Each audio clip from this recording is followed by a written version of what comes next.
It was particularly made as a work-for-hire business 26 years ago, where we'd work in other people's brands, other people's IP, and mainly in kids' games. Yeah, it's true that we were not known to the players community. We were mostly a B2B business. You know, we don't want to be on stage saying, hey, here's the next big game, this is from us.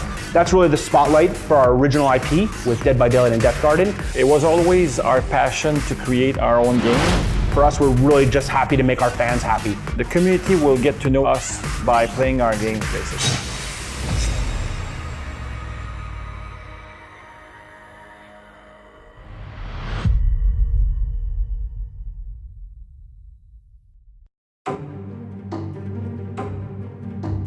Behaviour started in 1992. I've started a business called MMI in 1994. When we've merged, it was the start of building our first original product for console called GSENSE. GSENSE was really our first game. And so Infogram approached us to do a Looney Tunes project based on Bugs Bunny. And that's how we've started to create games for others. So we've made several games starting from that point based on known IP, but always while doing work for hire for others. So Behaviour is a really interesting, I'd say it was an interesting experiment in that it was particularly made as a work for hire business 26 years ago. And over my 10 years here, I've watched it transform over that time, where we've taken on bigger brands and we've learned how to create our own IP. To us, it was important that to create some original IP. And we've tried many times before, not very successful. But this one, I think we've learned a lot from Wet and Naughty Bear. And the technology that exists today was way better to create those types of games. So that's how we've came up with Dead by Daylight. We have a long heritage. It's been a while, almost a decade, that we wanted to create this game. We're passionate about horror, and we also were very curious about the asymmetry and the multiplayer aspect of games. In the horror genre, the asymmetry multiplayer doesn't really exist. It's something that we really wanted to explore. So this is how it started. We started doing some prototypes about 6 years ago, and we found that idea really quickly, where this overpowered killer against the 4 survivor was really, really fun and engaging.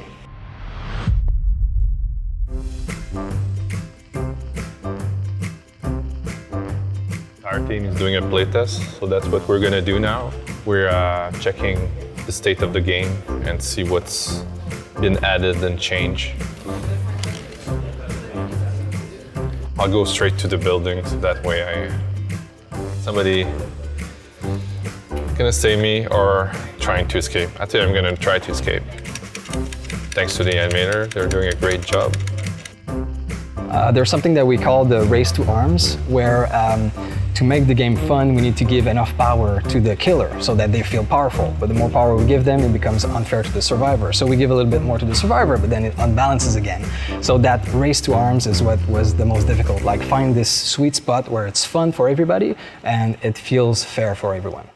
Sometimes we get inspired by a specific killer or something cultural, a story, a legend, urban legend, and we build the power around that. But most of the time, it's the opposite. We look at gameplay that is missing from the game and what we could do in a specific aspect of the game, and then we create a killer that fits this theme. We want to add something that's completely new. It's like a new boss fight, something that will change the gameplay for the killer, but also our survivor needs to react to this new killer. Usually when we start a new character, environment, a chapter, we meet, and from there we share some idea and what would be cool, what would be nice. When I have enough info and we agree on what we want, the direction, and then I meet with the concept artist and we start exploring some ideas of character.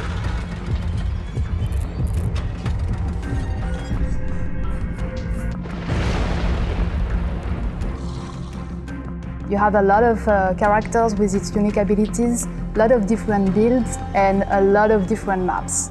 The game is also very unique in the sense that it's a two-in-one game. Whether you play a survivor or a killer, you get to experience two very different games. So it was very hard to predict how much it would resonate with our players.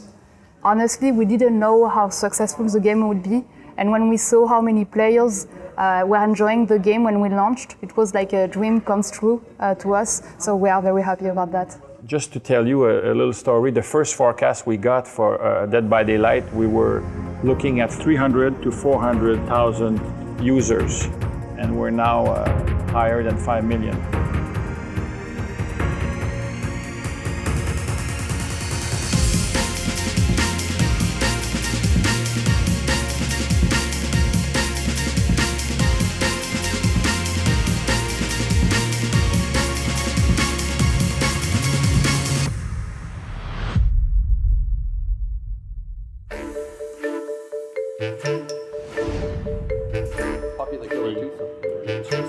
So he could be a skin for the huntress, or he could be a skin.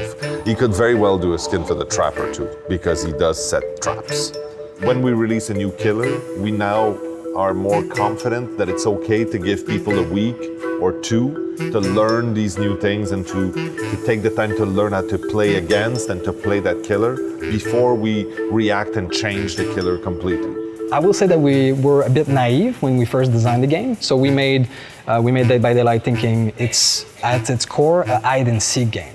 But when we released the game, we soon realized that the community would prefer and play the game more boldly. So the chase would be way more important. So one of the big things that changed during development is to getting these mechanics around the chase more polished and more fun, and adding more components to this part of the game rather than to the hide and seek. Well, it's true that we were not known to the players community. We're well known within the publishers community, so we were mostly a B2B business. Even when we did original title, they were always published by a publisher. And so we're very passionate about this. We think that the community gives us a lot of good feedback on the game, and so to make it better and better. We need a community manager, and for that we wanted someone who had an expertise in that, who would understand the worries and the concerns of the streamers and the broadcasters in a way that most of us don't. So we decided to go and find someone who had experience in that more than experience in game development. Before I was hired at Behaviour, I was a graphic designer. I was a fan of Dead by Daylight before I got hired, and I was lucky enough that I met the dev team at PAX 2017. And 1 month later, I get the director, Matt Cote. He just typed something in my chat while I was streaming, and he's like, hey, I want to talk to you. So I got invited to the studio, and I got offered the community management job, which I've always compared this to, let's say you play basketball in your backyard, and then this NBA guy is like, you know, come play for the big leagues. So that's kind of how I tell my story. It was kind of a dream of when I was a kid, but now I had the chance by meeting these guys and having this story behind me. We were already looking at a lot of the streamers, and Gabrielle was streaming Dead by Daylight a lot. She was also showing a lot of resolve and endurance, because it's really tough to be in front of a crowd day in and day out and to take whatever they give you and turn it into energy, into positive things.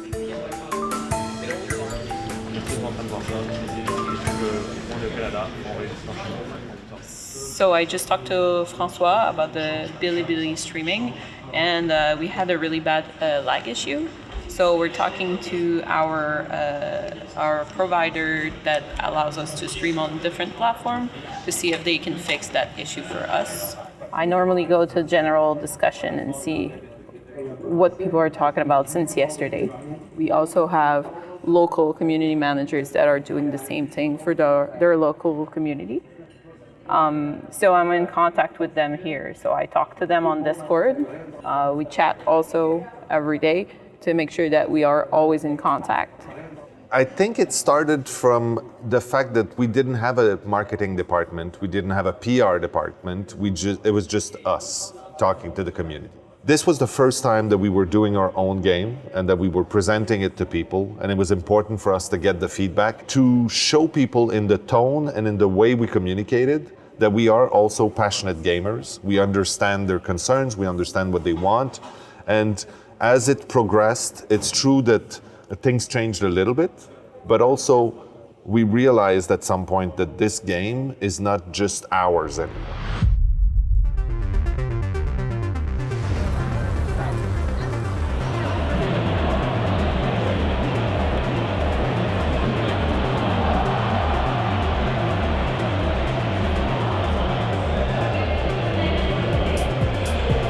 depending on the class you choose, there's like various classes. You can look at it. Okay. Oder eben halt eine Hand ausstellen, auf den Sack gehen können. Das ist dann sozusagen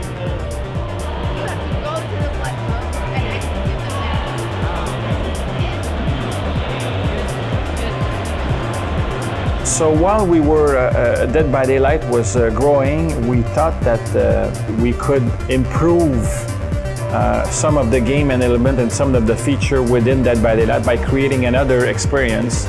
So that's a passion of ours to create the Death Garden. Death Garden was created as part of our exploration on how to continue to look at what asymmetrical games would mean. Now, one of the questions we came up with during that was, what would happen if one of the people had a gun? And what if the other people didn't? So that was the basic starting point to the game. And then we progressed from that into having a moving hunter and then the moving runners. And then we started combining these ideas to create a bigger prototype about how this would work in an arena-based setting. And that led inevitably to what we now know as Death Garden. Hey everybody, welcome to our live stream. You probably know us all by now, but I'm Katie, your senior community manager. And I'm here with Ash Powell, I'm the creative director. so in addition to all of these updates, we did a bunch of balancing changes. I mean, the live stream and the communication with our fans is really important to us. It's really important that we get to tell them what we're doing. It's really important that they get to see us. As transparent as we possibly can with our community is really important to us. And we'll continue to do this up until the point where we launch.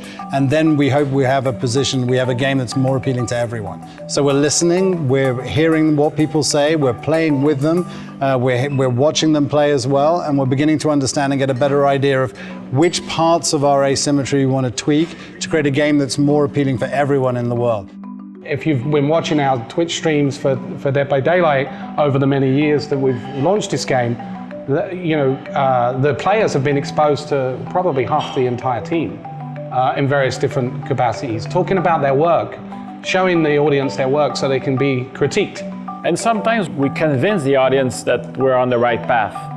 And by communicating to them, instead of imposing this, we're trying to sell the path we're taking to the audience. So by the more I think you explain where you're going, I think the better the reaction of the audience, of the community is going to be. There's a true human connection then as well, right? It's a very two-way conversation.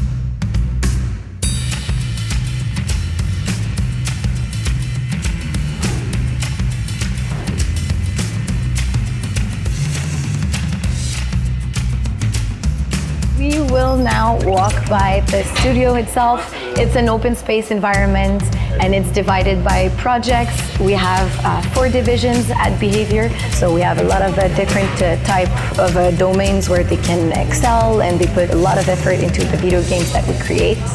Yeah, I have a super long, like I said, I've been in the industry for 20 years, but I've been making games since I was a little kid.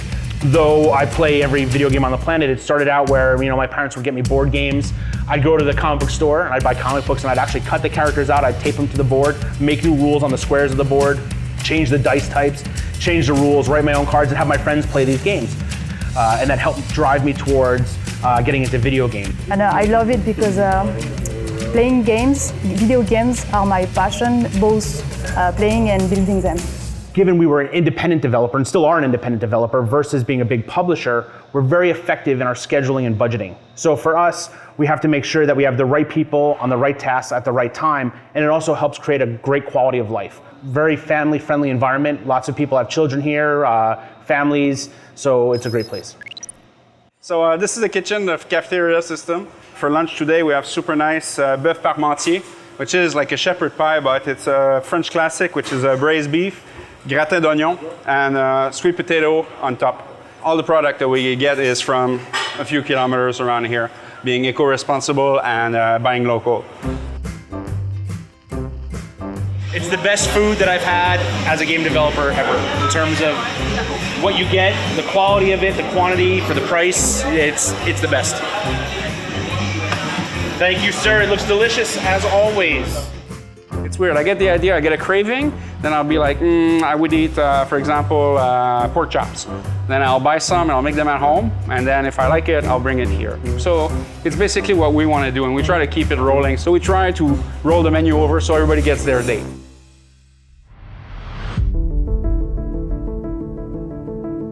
We've created a culture that allows people to have a great work-life balance. You know, our expectation is you work hard while you're in the office, but then go home and be with your friends, family, socialize, because that balance is really important. And actually, it's kind of nice because I can bring my kids here. So my daughter's here. She knows everybody, gets to meet everybody. In fact, the company just sponsored her in a run to beat cancer. So that was really nice. Again, it goes back to the family feel that Behaviour has and really ties us all together.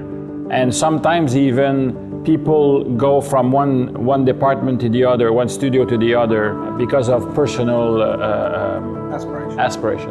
We're one company, but we have different focuses. And that allows our employees to experiment with their careers, experiment with different genres, experiment with different ideas and different themes.